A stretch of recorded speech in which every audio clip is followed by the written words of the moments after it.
Bugün 17 aprel Reportyorların Azadlığı və Təhlükəsizliyi İnstitutunun qərargahında Lənkəran Universitetindən qovulan tələbə Pərviz Əzimovun mətbuat konfransı keçirildi. Ancaq hadisə belə olub. Elmir mənə zəng eləyib, mən universitetə gəldim, dedim ki, işim var, səhər saat 9-a işləmiş. Sonra digər bir tələbə zəng elədi ki, bizim Dağlı Gənclər Hərəkatının fəallarından biri Anar Əskərovdan gəldi ki, məni universitetdən xaric ediblər, onun imtahan problemindən bağlı idi. Və mən narahat oldum, Elmir dedi, mənim də problem var və çıxdım, getdim. Yəni, ürəyim yandı uşağa, kəşk yanmayaydı. Çıxdım, getdim onun sorağına, dedim, baxım nə var. Həyatda söhbət edirdi, ümumi bu auradan, yəni o da yazda müsahibə verib, bizim fəallardan biri idi. Yəni, bu ümumiyyətlə söhbət edirdi. Bu zarafat yana götürdü, itələdi məni və itələyəndən sonra da bir təpi vurdu. Mən hələ şokda idim ki, bilmirdim, itələməyi başa düşdüyüm gibi zarafat edir, təpi vurmayı başa düşmədim. Sonra aydın oldu ki, Əlixan Bədalov, İqtisadi Fakültəsinin dekanı 2-ci mərtəbədən gözləyilmiş momenti. Elə mən büdrəmişdim, ayağa qalxmaq istəyərkən, gəldi Əlixan müəllim, girdi qoluma, apardı dekanlığa, izahat yaz. Dedim, mən hüquqşünasla danışmaq istəyirəm, bu məsələ ilə bağlı, mən zarafata görə niyə izahat yazmalıyam? Dedi ki, sən məni şantaj edirsən. Əmrdə belə də yazılıb ki, Pərviz görə hüquqşünası adını tutduğuna görə, Azərbaycan hüquqşünası desən, bilməm nəyə deyirlər, görə şantaj edib Pərviz onu. Yəni, siz xuliqanlığa görə? Hə, yox, xuliqanlığa görə. Şantaja görə. Şantaj. Sonra da mən prorektora demişəm ki, mənə deyib ki, sənin ağlın başında deyirsən, dəlisən, get əskərliyə, ağlın başına gələr. Mən dedim ki, ona, anda beləsə biz mübarizə aparacaq. Sadəcə olaraq mən orada bir Bozqurd işarəsi belə formasını göstərdim. Ona dedim, mübarizə da onu götürüb orada da yazılır, göt təhqir edib, atam da o yandı, göt təhqir edib. O belə saxta ittihamlarla yazıblar. Həmin əmr 13-də mənə xəbər olandan sonra 11-i ya 16-sı. Mənə, yox, üzr istəyirəm, mənə deməmişdən qabaq komissarlığa deyiblər. Deyiblər yoxsa göndəriblər? Göndəriblər, mən göndəriblər. Komissarlıqdan da çağırış gəlib. Komissarlıqda əmr var? Komissarlıqda əmr var, çağırış gəlib mənə. İndi bu iş, yəni təbii ki, məhkəməyə gedəcək, məhkəmə də Lənkəranda olacaq. Amma bir şeyi nəzərə çatdırım ki, bəlkə də bu şəhərdə çox şey adi görsənir. Amma o rayonda keçən məhkəməyə mənim öz məhkəməm də vaxtı ilə adiyevlər vermişdi. Yəni adətdən 2 nəfərin ora gəlməyi ilə bütün rayon dəymişdi bir-birinə. Yəni həmin məhkəməyə buradan məsələn yoldaşlar gəlsələr, bir avtobus məsələn ki, əvvəldən də tutaq ki, biz o günün elə planlaşdırarıq ki, qəzetdə gedəcək ki, məhkəməsi olacaq, filan kəslər gələcək. Həmin vaxtı mən şahid oldum da, bir dənə Ülvi Axundu gəlmişdi. Yəni, hakim içəridə deyilmiş ki, bu abivlər buna təzyiq edir, amma mən bədbəxt oğul neynim? Oturub ATƏT-in nümayəndəsi orada, mən neynim axı? Aydındır, gətirib o da əyləşdiriblər orada, mən başıma nə daş salım, məsələn, məcbur oldu, yumuşaq qərar verdi. Yəni, o rayonda onun təsiri böyüdür. Ümumiyyətlə, hansı yollar varsa istifadə edəcək? Bilirsiniz, Emin bəy, bu boş torpağa, məsələn, heç vaxt toxum əkmirlər də bunu şumlayırlar, malalayırlar. İndi biz bu mətbuatla ki, məsələn, ölkə qəzetində çıxdı, indi bizim qəzet dəftərinin 1-ci, 2-ci günü çıxacaq və kütləvi şəkildə Lənkəranda paylanacaq. Yəni, insanlar hazır olsun, məlumatlı olsunlar yəni, bu işlərdən. Ondan sonra o aksiya keçirdəndə də bir-birindən soruşmasınlar ki, nə olub? Yəni, konkret bilsinlər ki, artıq nə olub. Orada gedən o postlar Lənkəran Dövlət Universitetində təhsildən başqa hər şey var.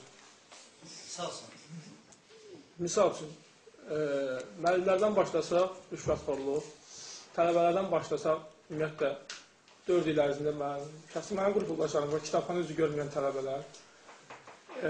Sadəcə olaraq təzə təmir olunub, hər otaqda Heydər Əliyevin şəkilləri. Lənkəran Dövlət Universitetində ümumiyyətlə, 10 dəqiqə tənəffüsdür, tələbələr üçün sadəcə olaraq bir yeməkxana yoxdur, bir ayaq üstüdə bir insandır, yəni ola bilər. Toplaşmaq olmaz da. Sadəcə olaraq insanlar öz təbii tələbatını ödəmək üçün şərait yoxdur. Yəni, 4 mərtəbəli korpus tikibdə, ancaq təbii şərait yoxdur. Bax qoyublar, bir dənə boğuşda, ayağında, yəni, normal üzrsən, bir aftaba yoxdur universitetiniz. Başqa bundan başqa nə istəyirsiniz? Amma bir dənə maraqlı bir hadisə olmuşdu. Deməli, universitetin köhnə binası var idi və təzə bina da tikilmişdi. Sadəcə təzə binaya köçmürdülər ki, qışda köçsək, problem olacaq. Kömürü çox istifadə eləmək lazımdır, pulumuz çıxacaq. O kömürün pulunu yemək üçün təzə binaya köçmürdülər ki, yazda köçərik, havacılar istilənsin. Sonra kampaniya başladı, Anar Əskər, Pərviz, Flandalaslar orada kampaniya başladılar. Rektor məcbur oldu köçməyə, əmri versin və yığdı bütün hamını, dedi ki, mən bilirəm siz narahatsınız və biz köçəcəyik təzə binaya falan. Ona da elə, yəni, həqiqətən pəncərə falan yox idi, tələbələr belə otururdu da dərsdə, yəni, dişləri ilə, əlləri ilə oynayırlar.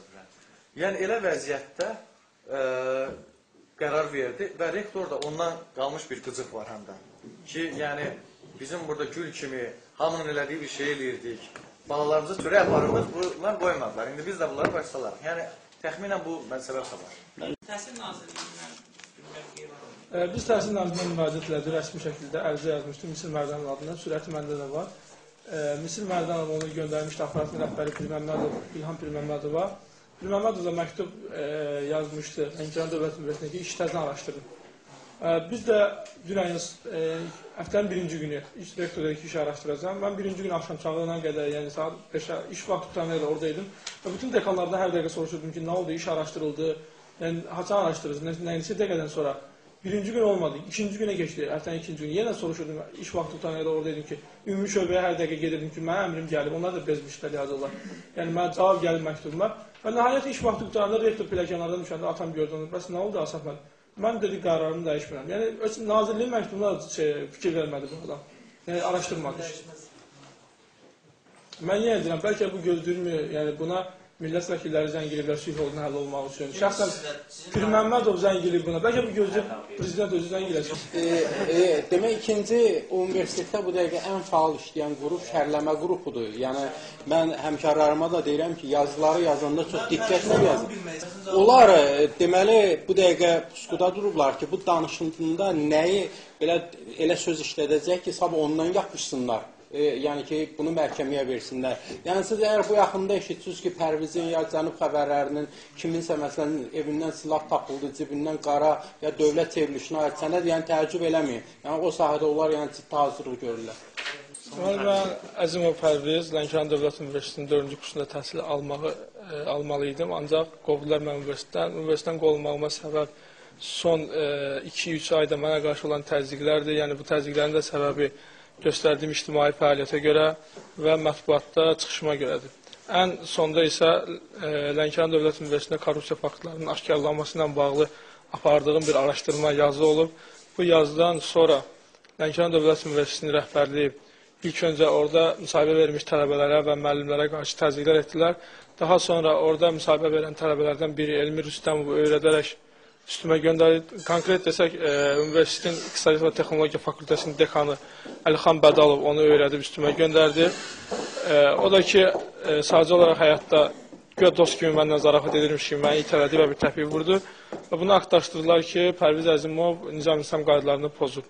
Qeyd edim ki, 4-cü kursda oxuyuram bu vaxta qədər nə kəsirlə, nə davamiyyətlə, nə də ki, nizam-İslam qaydalarına bağlı problem olmayıb. Digər bir qərəz yenə göstərmə olar ki, Təhsil Nazirliyindən Lənkəran Dövlət Universitetində məktub daxil olub ki, işi təzdən araşdırın. Lakin rektor heç bir araşdırma aparmadan dedi ki, mən qərarımı dəyişmirəm. Yox, hal-hazırda biz Media Hüququ İnstitutunun vəkillərlə danışırıq. Orada dünənləri məsləhətləşmişik. Bəzi prosedurlar var, onları keçəndən sonra... Orxan Məmmədov, Rəşad Qurbanlı, Kanal 13.